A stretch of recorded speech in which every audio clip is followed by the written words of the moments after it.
Ito ang isa sa mga ipinagmamalaki ng Davao City, ang durian. Matapang ang amoy, pero masarap ang lasa. Maging ito, posibleng maapektuhan ang kalidad at produksyon dahil sa tagtuyot.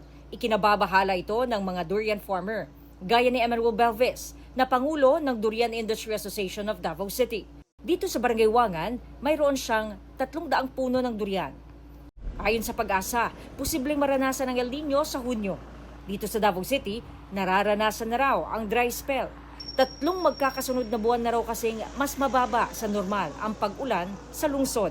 Ayon kay Belvis, kapag ganito ang panahon, naaapektuhan ang kalidad ng durian, lalo na ang mga pang-export.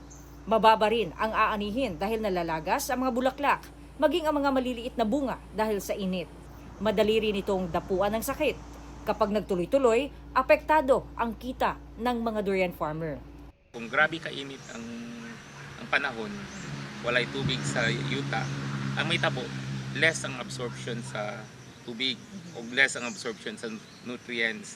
Mo gani usually ang magawa sa ana kanang mga calcium deficiency na murag mukuan ang durian murag lasay, makuan kay dili man siya makasuyo og iyang potassium o calcium, mao man ay magpatamis sa durian. Ug nasay kanang ginatawag natog UFR, uneven fruit ripening. Ang isang puno ng durian ay nangangailangan ng 100 hanggang 200 litro ng tubig bawat araw. Kung kapos sa tubig, ang diskarte ng mga magsasaka ay ang pag-mulching.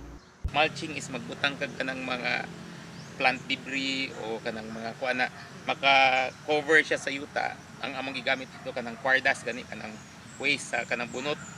So among gitabunan ang base sa punuan para pag mabasa siya, dili siya dahil mo evaporate. Binigyang diin ni Belvis na kailangan ng suporta mula sa kinauukulan, lalo na sa irigasyon, para maagapan ang epekto ng tagtuyot.